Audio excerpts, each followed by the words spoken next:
Oke, eh, makasih udah gabung lagi. Mohon maaf, kepotong ya. Ya, beginilah kalau nyari gratisan. Oke, ya itulah tadi teman-teman.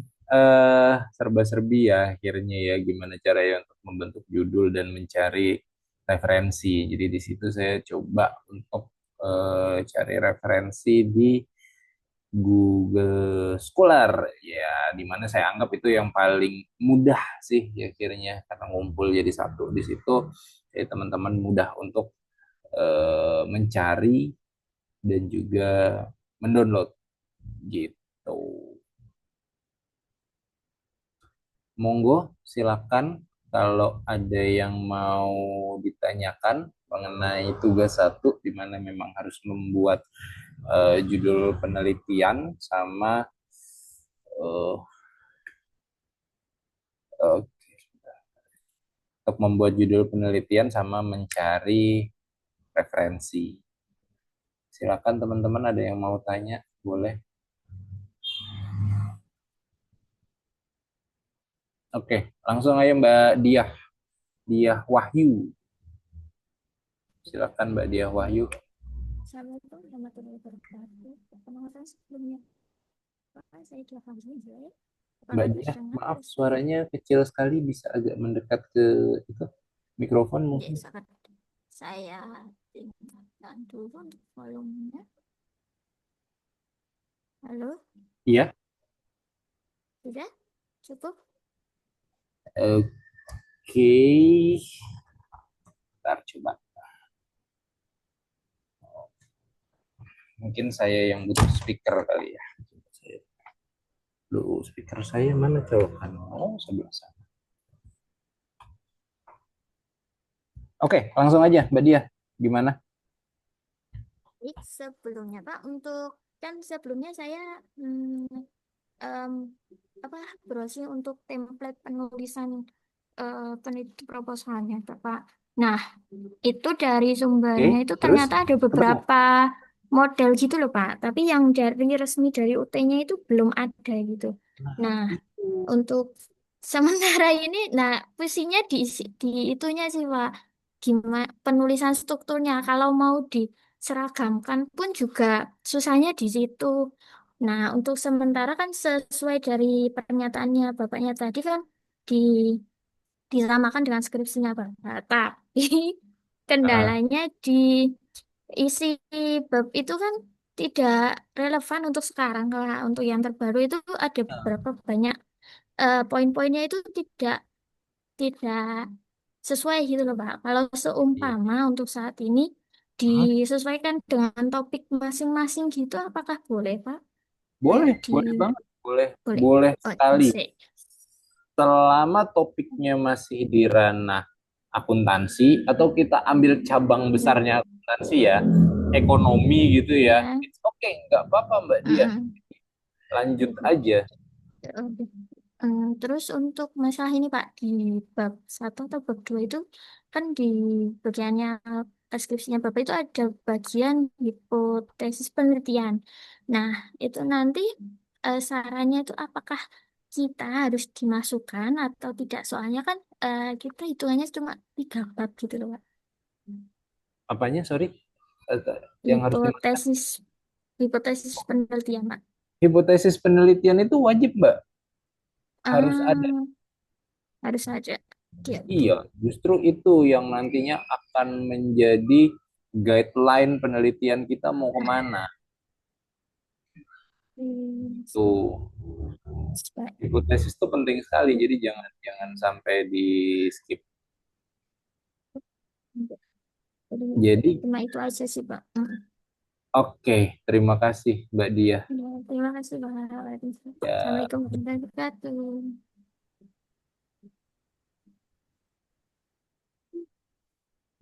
oke, silakan kalau ada yang mau tanya lagi, monggo.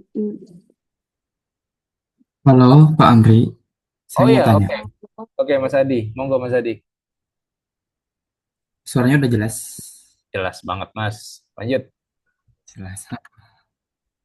Di tugas satu ini kan kita disuruh nyari topik beserta langsung nyusun belakang rumusan masalah dan perihal ada di satu. Nanti ketika satu selesai itu kan kumpulkan ya Pak. Misal kumpulkan. Nah, ada revisi tentang topiknya Pak. Takutnya kan kita udah di belakang yang lain. Ternyata itu di ya, atau Oke, Mas Adi, suaranya agak putus-putus, tapi saya bisa, ya mungkin saya nangkep ya, maksudnya gimana. Jadi, eh, jalannya tuh seperti ini. Tugas satu, bikin apa, itu sebenarnya kayak bikin rencana untuk bab satu ya. Terus nanti tugas dua adalah memperbaiki tugas satu dan melanjutkan di tugas duanya, yaitu menyusun bab dua. Nanti tugas tiganya itu adalah memperbaiki tugas dua plus ditambah bab tiganya. Di tugas 4 itu udah jadi merevisi yang ada di bab 3 dan mengumpulkan yang udah selesai di revisi. Jadi jalan ceritanya bab satu sampai bab satu sorry. Iya, jalan ceritanya bab satu sampai bab 3 ya secara runut itu ada di tugas satu sampai di tugas 4 nantinya. Jadi makanya tadi di awal saya langsung nunjukin aja teman-teman tuh akhirnya tuh harus buat apa sih? Jadi teman-teman tuh akhirnya memang harus buat proposal penelitian. Kalau teman-teman mau effort gitu ya, malam mau ngerjain, sebenarnya bikin proposal penelitian itu gampang mas.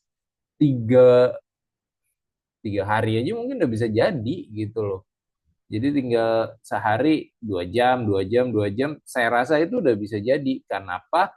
Karena proposal penelitian itu sebenarnya isinya kan cuma nyari referensi dan memasukkan aja, belum karena yang lama dari bikin penelitian itu adalah ngumpulin data, mengolah data, menyajikan hasil olahan data. Tiga itu yang lama. Nyusun bab 4 dan bab 5 itu jauh lebih lama dibandingkan nyusun bab satu 2 dan 3 kalau membentuk skripsi. Jadi teman-teman semua jangan pusing, aduh metopen susah banget gitu kan harus nyusun kayak gini. Enggak, metopen itu enak. Tinggal kompas doang sebenarnya. Oke, kita yang paling mikir itu nanti adalah bikin latar belakang. Latar belakang itu agak ada kebutuhan untuk ngarang gitu. Sisanya bab 2 bab 3 itu nanti teman-teman akan banyak sekali memasukkan referensi, which is itu ya kopas gitu, Mas Adi. Jadi kalau tadi ditanya nanti ada di revisi nggak? Ada jawabannya, gitu Mas. baik, cukup jelas Pak. Oke, thank you Mas Adi. Monggo, silakan teman-teman yang lain kalau ada yang mau ditanyakan. Izin bertanya, Bapak. Oke, Mbak Anisya. Ada beberapa pertanyaan, Pak. Yang pertama, jika kita mengangkat latar belakang masalah itu tentang pelayanan, bagaimana ya, Pak? Ya, itu masuk masuk atau tidak ke ekonomi? Pelayanan lembaga keuangan. Pelayanan lembaga keuangan kayaknya itu masih agak kurang deh Mbak. Kalau pelayanan itu mungkin kayak sekretaris, administrasi bisnis itu masih saya benarkan. Tapi ini kita masuknya kan ranahnya ekonomi, akuntansi. Kayaknya kalau pelayanan meskipun dimanapun pelayanannya mau yang ekonomi banget kayak di bank gitu ya, tetap aja Mbak jatuhnya pelayanan. Mm-mm. Jadi menurut saya diganti aja Mbak gitu. Kalau misal, Pak, ini kan ada dua, aku dapat dua judul. Itu Hmm. latar belakangnya itu ya mungkin kalau aku bisa pelayanan, tapi mohon koreksinya ya Bapak jika memang kurang pas. Yang pertama itu ada faktor yang mempengaruhi minat nasabah pada tabungan di Oke. di nah mungkin nanti kalau karena aku ada di kabupaten mungkin aku ambilnya di kantor kas di tempat mana gitu yang pertama. Yang kedua itu Hmm. sama faktor yang mempengaruhi tingkat kepercayaan. Mm-mm. Pada Jadi kepercayaan perbedaan apa? kepercayaan nasabah untuk menabung di titik-titik seperti tinggal aku tempatnya mau di mana. Misalnya Oke. kalau ada BRI atau misalnya ada di BMT seperti itu, bagaimana Pak? Hmm,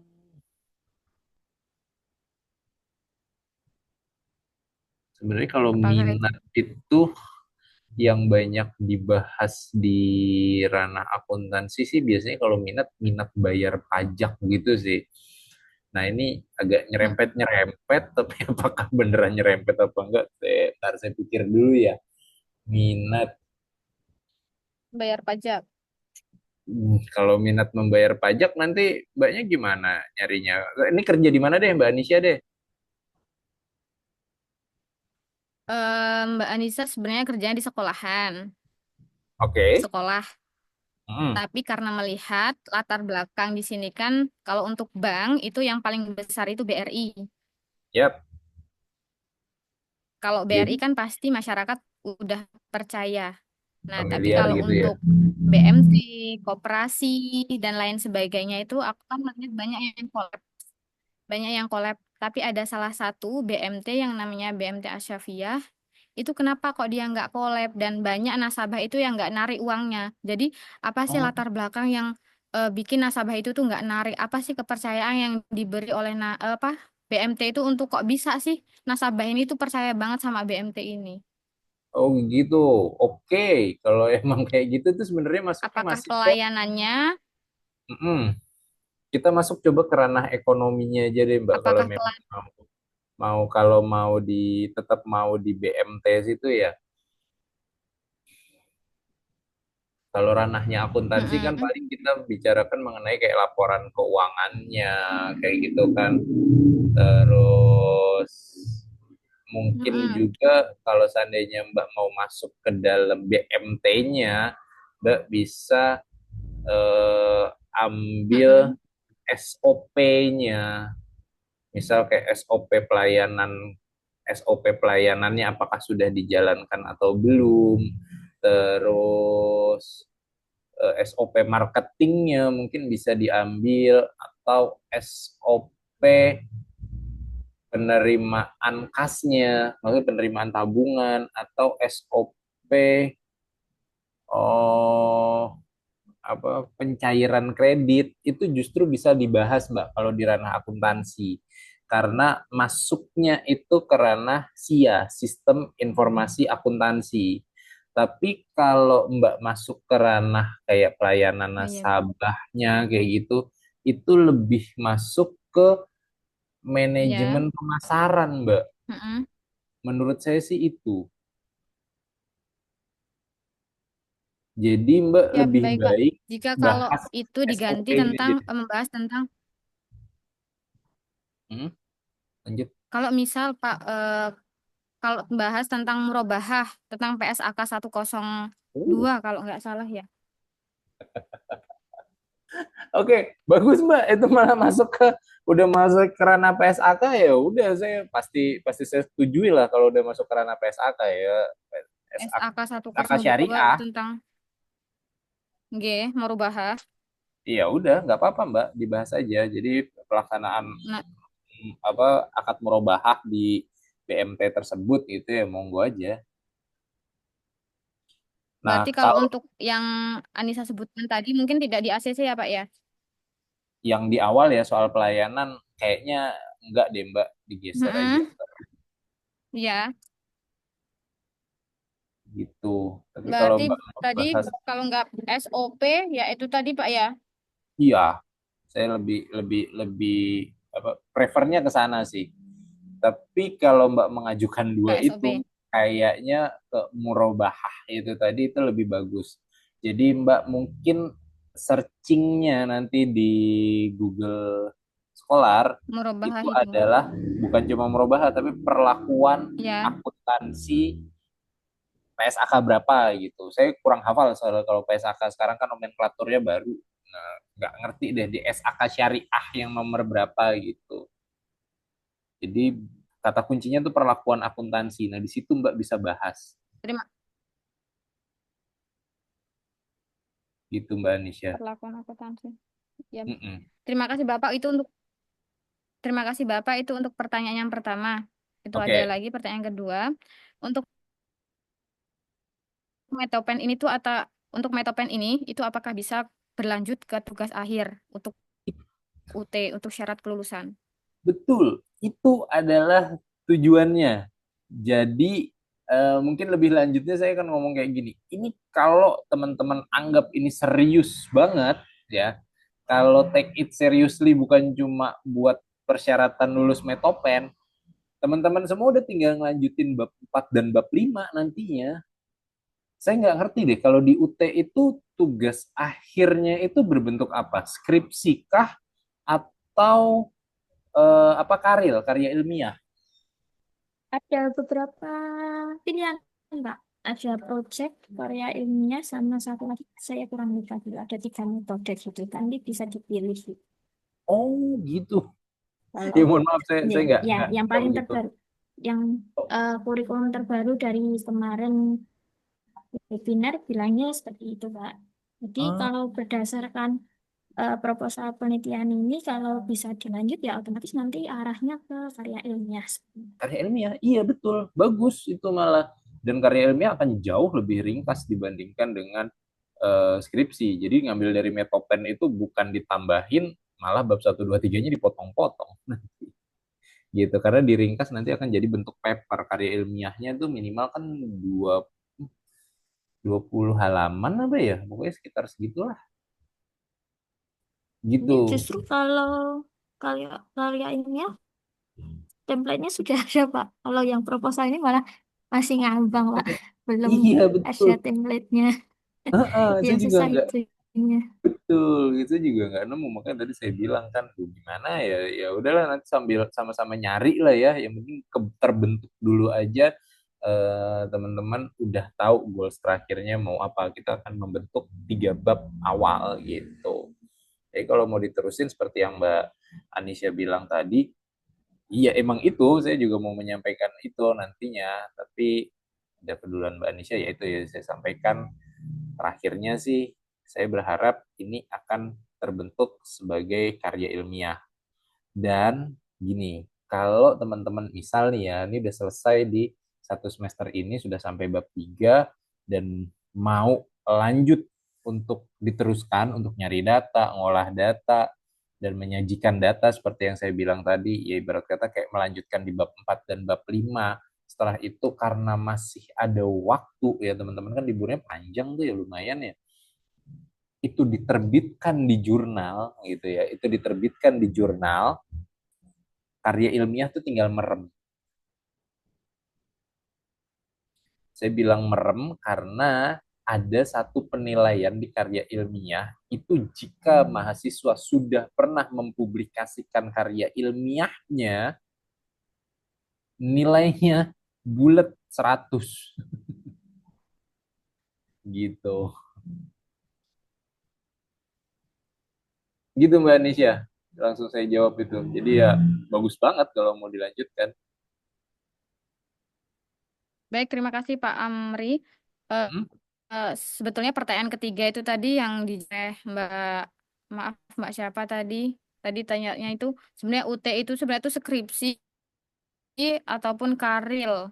Itu tadi kan Nah, udah dijawab sama Mbaknya. Jadi tadi kan Bapak bilang tuh kalau misalnya kalau kita itu udah ada karya ilmiah, udah kita upload, itu kita dapat nilainya bisa 100 tuh bulat. Nah, tapi kan dalam penelitian itu kan butuh surat izin penelitian kan Pak itu Pak. Setiap oh, kayak misalnya kita mau ke BRI atau ke BNI, kita kan harus ada surat penelitian ataupun apakah kita bisa hanya mengambil laporan keuangan itu dari mana Pak? Lupa aku Pak laporan keuangan itu Pak bursa efek di gitu. di Google lah. Ah ya, Apakah oke. Bursa Efek Indonesia, uh, BJ. Iya, apakah cukup dari itu saja atau kita butuh surat izin penelitian itu tadi loh Pak yang minta di mana nih surat izin penelitiannya tuh? oke. Jadi kalau itu nanyanya ke admin prodi biasanya Mbak. Jadi coba cari helpdesk-nya di itu di e-learning gitu ya. Kalau ada kontak yang bisa ditanya ya ditanyakan di situ. Soalnya kalau dari saya sendiri kan saya sebenarnya terlepas nih dari UT gitu ya. Saya tuton gitu ya. Ya saya sekarang ngajarnya di Politeknik Negeri Madiun gitu. Saya ada di Madiun sekarang. Nah, kalau butuh yang seperti itu tuh yang ngurus adalah bagian administrasi, bagian non akademik lah kalau bisa dibilang. Jadi bukan dosen yang ngurus surat ini. Apakah dimungkinkan? Saya rasa sih bisa dimungkinkan untuk dapat surat tersebut gitu. Gitu Mbak. Jadi untuk kalau Baik, untuk bakal dapat atau enggak, monggo langsung ditanyakan ke bagian administrasinya. baik, terima kasih Pak Amri. Mungkin cukup pertanyaan dari Anissa. Oke, terima kasih Mbak Anissa. Oke, aku yang terima kasih Bapak. Oke. Monggo silakan, ada lagi yang mau bertanya? Anissa yang terima kasih. Pak, Oke, izin Mbak Vina, bertanya. monggo. Saya ada dua judul. Saya mau minta pendapat Bapak, gimana menurut Bapak? Oke. Yang pertama itu pengaruh persepsi pelaku UMKM tentang akuntansi, pengetahuan akuntansi dan skala usaha terhadap penggunaan informasi akuntansi.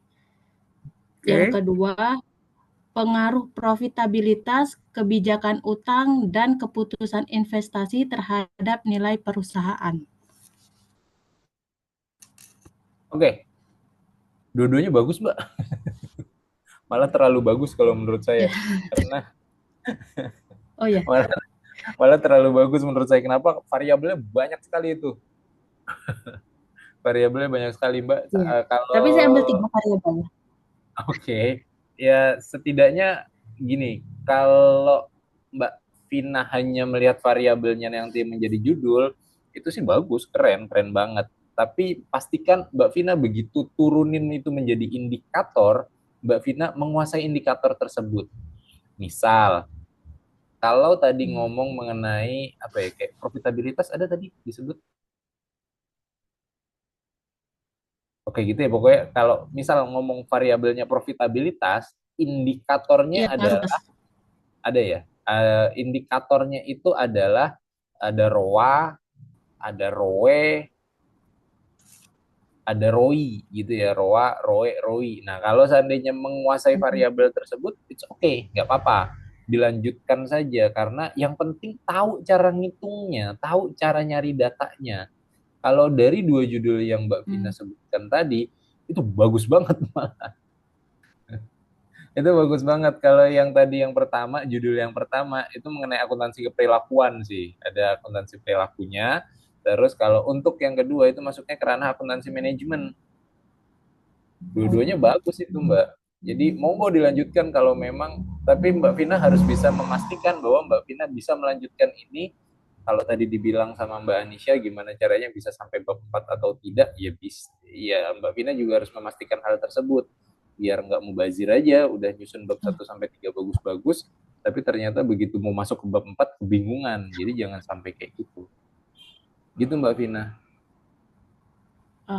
Baik, baik Pak. Jadi dipastikan Mbak Vina benar-benar bisa nyari datanya gitu aja lah. Oke. Kalau di Google Scholar itu kita judulnya boleh ngikutin ya Pak? Saya sedikit-sedikit ada ikutin di sana. Oke, kalau ranahnya masih S1 sebenarnya tidak apa-apa mereplikasi penelitian sebelumnya. Mereplikasi atau maksudnya adalah judulnya sama, tapi mungkin ada pembaharuan tahunnya. Misal mau sama judulnya kayak skripsi saya, tapi kan skripsi saya udah dari 2015. Mau diperbaharui di tahun 2025, mencari di tahun yang berbeda periodenya. Itu nggak apa-apa. Gitu. Atau mau cari sampel yang lain. Kalau saya tadi sampelnya, kalau skripsi saya kan sampelnya perusahaan, saya lupa lagi, Jakarta Islamic Index kalau nggak salah ya. Jadi indeks Islam yang ada di dalam bursa efek saya ngambilnya itu. Nah teman-teman misal mau ambil sampel lain, misal dari Kompas 100 atau dari LQ45 silakan, nggak apa-apa. Itu jadi mereplikasi penelitian. Itu Mbak Vina. Baik, Pak. Hmm. Oke, ada lagi Mbak Vina yang mau ditanyakan? Oke, sekian, Pak. Terima kasih. Oke, sama-sama Mbak Vina. Monggo teman-teman yang lain kalau ada yang mau Bapak, saya mau tanya lagi deh, Pak. Oke, monggo Mas Adi. Tadi kan di Mbak Vina dan Mbak satu lagi bahas judulnya tuh keren-keren ya, Pak. Udah pasti itu harus penelitian gitu ya, langsung ke lapangan gitu. Oke. Dilihat dari judulnya. Ya, kalau misalkan saya nih Pak, jujur saya cari aman, datanya data sekunder yang ada di Bursa Efek, Pak. Itu pasti, maksudnya aman-aman aja kan ya Pak. Soalnya kan saya juga kerja nih, jadi ya biar cepat selesai juga. Aman Mas, aman banget. Jadi nggak ada masalah sih mau datanya mau eh gini loh. Kategori data primer dan data sekunder itu agak berbeda. Bukan berarti data primer itu datang ke perusahaan terus kita dapat datanya, itu bukan data primer. Data primer adalah data yang kita ciptakan sendiri. Maksudnya kita ciptakan sendiri itu kayak kita wawancara. Wawancara itu data primer tuh. Kenapa? Kita menciptakan data itu lewat wawancara yang kita lakukan. Nah, kalau dapat laporan keuangan, misal tadi Mbak Anissa, Mbak Vina, itu ke perusahaan dan dia mendapat laporan keuangan itu data sekunder karena datanya sudah dibuatkan oleh pihak lain. Gitu. Yang berbeda adalah cara mendapatkannya. Mas Adi cara mendapatkannya download dari internet gitu ya. Mbak Vina dan Mbak Anisha tadi cerita mendapatkannya langsung dari perusahaan. Kan sama-sama mengunduh. Yang satu unduh lewat internet, yang satu unduh dari perusahaannya langsung. Gitu. Jadi bentuk Baik, berarti datanya itu beda jadi sebenarnya ke sama. praktisannya Pak. Iya, betul. Jadi cara mendapatkannya saja yang berbeda. Gitu, Oke. Mas Adi. Kebetulan judul yang saya mau ambil sih Pak tentang resiko gagal bayar gitu pada perusahaan pembiayaan. Resiko? Itu masih masuk gagal bayar Resiko gagal lewat bayar. apa? Iya, non performing financing. Oh, non-performing financing, Itu non-performing loan, iya oke, bisa sebagai masuk. Bisa masuk ke itu akuntansi apa perbankan. namanya? Gimana? Variabel X-nya itu makroekonomi Pak.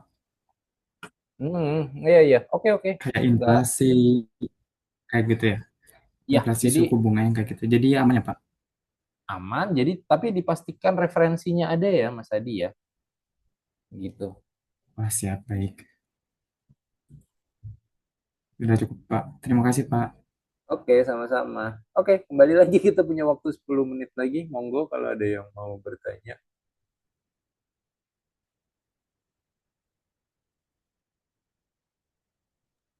Mungkin mau tanya lagi. Oke, monggo Mbak Dia. Mbak, ini Pak, nanti kan modelnya kita apakah upload dulu tugas yang satu gitu, baru direvisi Bapaknya untuk untuk web selanjutnya, atau bisa dikirim ke grup atau ke WA dulu, nanti baru direvisi, baru diupload di, di MyUT. Soalnya beberapa itu ada di sebenarnya di Twitter atau berapa itu katanya itu ada dosen pembimbing yang mintanya itu dikirim dulu, direvisi baru diupload di sistem e-learning gitu loh Pak. Jadi Oh, oke. bingungnya di situ. Gak usah bingung Mbak, itu cuma pendekatan yang berbeda aja. Intinya kan beda media aja untuk Oh, dosennya mau mau ngerevisi, iya. mau lewat secara langsung di WA atau direvisi di Moodle. Maksudnya Moodle itu di e-learning kayak gitu kan, itu beda media saja. Iya. Tapi kalau untuk saya pribadi ya, kayaknya lebih baik kita WA-an dulu deh. gitu. Oh, Soalnya biar langsung direvisi. Jadi begitu nanti lanjut ke bab 2 itu udah dalam bentuk jadi dan bagus gitu. Atau kalau teman-teman mau langsung bab 3 gitu, misal seminggu ini mau di lembur selesaiin proposal, ayo, nggak apa-apa. Jadi nanti tinggal tinggal potong Pak. tinggal potong bab satu masuk tugas satu, potong bab 2 sama bab satu masuk tugas 2, potong bab satu 2 3 masuk bab 3, terus tiga-tiganya jadiin satu masuk bab 4, udah tinggal nunggu waktu doang. Udah selesai di awal ya nggak apa-apa, kayak gitu juga oke gitu. Boleh, nanti dipikirkan waktunya, Pak. Iya. Ya Nanti monggo, kalau bingung boleh tanya ya, Pak. silakan, insya Allah saya terbuka. Kalau seminggu kemarin terakhir saya pelatihan jadi asesor kan, aduh ya Allah bener-bener deh. Tapi insya Allah kalau satu minggu ke depan kayaknya atau 2 minggu ke depan insya Allah saya agak-agak lowong sih. Jadi silakan kalau mau WA Oke, gitu. jadi terbuka nih, Pak, untuk Terkait jamnya berhasil. itu gimana, Pak? Gimana Mas Adi? Bapak juga kan sebagai dosen aktif ya. Terkait apa namanya jam kita ya jam kirim revisi atau apa gitu. Bebas, kirim aja. Bagaimana Pak? Soalnya kan Bapak juga dosen aktif ya di aman-aman aja Pak. Soalnya kan kita juga banyak yang kerja juga kan ya. Pasti Nah, udah jamnya aman aja beda-beda. Mas. Paling ya gini ya, saya tuh kalau balas WA tuh pas lagi lowong-lowong tuh anak-anak saya udah pada tidur gitu, saya baru buka HP, atau pas pas subuh gitu ya, sebelum subuh gitu, atau habis subuhan itu saya baru buka HP, saya balas satu-satu. Ya saya mencoba untuk apa ya, untuk menyempatkan lah di sela-sela. Jadi kalau seandainya apa kebalasnya agak lama ya mohon maaf, tapi insya Allah pasti saya balas kok gitu Mas Adi. Jadi Siap, feel siap. free aja, Baik, Pak. santai aja lah. Pak, kalau penelitian tuh ada halaman khusus nggak sih, Pak? Kayak harus 10 atau 15 halaman gitu, Pak? Harusnya ada Mbak Vina, kalau kita Ketemu. mau panduannya tuh harusnya ada. Tapi ya ini sambil gerak aja ya, maksudnya secara paralel kita bareng-bareng coba untuk cari eh, itunya apa panduannya, kita cari template-nya gitu ya. Harusnya ada Mbak Vina. Tapi ya saya bilang tadi di awal kita Oke, belum Pak. nemu. Tapi karena 2 minggu ini kita dikasih cuma untuk bikin judul dan cari referensi, hal itu belum belum terlalu pengaruh sih. Tapi ya bareng-bareng deh yuk kita cari deh. Saya juga nyari-nyari jujur. Itu Mbak Vin. Jadi nggak apa-apa disusun dulu aja. Kalaupun nanti harus ditambah ya kita tambahin. Kalau kurang ya nanti dipotong-potong dikit lah. Oh, yang penting bikin aja dulu ya, Pak. Iyalah berbentuk dulu aja. Oke, Pak. Gitu. Oke teman-teman.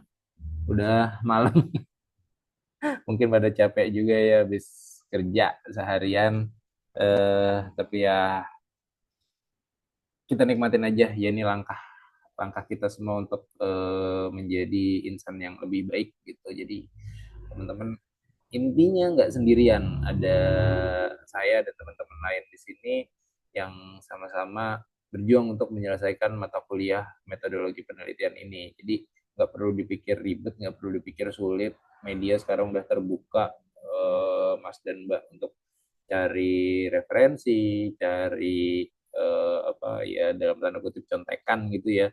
Sekarang kan udah gampang gitu ya dibandingin saya dulu satu tahun 2011 sampai 2015 itu kan akses internet masih susah. Nah, teman-teman sekarang kan udah dimudahkan dengan teknologi, jadi monggo digunakan. Pak mau pakai AI, eh boleh nggak? Ya boleh gitu ya. Mau saya batasin juga kayaknya teman-teman tetap pakai. Tapi makainya itu untuk hal-hal yang terbatas gitu ya. Mungkin nanti di pertemuan selanjutnya kita coba untuk karena ini baru judul ya, jadi menentukan judul tuh kalau pakai AI kayaknya kurang begitu wise ya, kurang begitu bijak. Tapi gimana caranya kita menggunakan AI untuk membentuk bab 1, 2, dan 3 itu saya rasa bisa. Nah, saya coba mau tunjukkan satu lagi. Oke, jadi saya punya buku. Nah, ini buku karya saya ya, kelihatan deh. Nah, Nah, nih judulnya transparansi dan akuntabilitas dalam transportasi berkelanjutan. Nah, di kampus saya kan uniknya adalah dia punya kereta. Nah, punya kereta nih, keretanya di sini nih. Kalau teman-teman browsing Politeknik Negeri Madiun itu. Nah, saya aja bikin buku ini kayaknya 70% pakai AI deh. 70% pakai AI dan alhamdulillah bisa terbit gitu kan. Nah, teman-teman saya rasa kalau saya batasin ya masa saya jilat kuda saya sendiri. Jadi monggo silakan pakai AI nanti minggu depan ya pertemuan selanjutnya deh kita akan mencoba bahas gimana caranya bikin penelitian yang lebih bijak menggunakan AI sambil kita belajar nyusun bab 1 dan bab 2 lah kayak gitu ya. Oke, saya rasa cukup. Terima kasih untuk sudah bergabung di pertemuan kita yang pertama ini. Kembali lagi, salam kenal.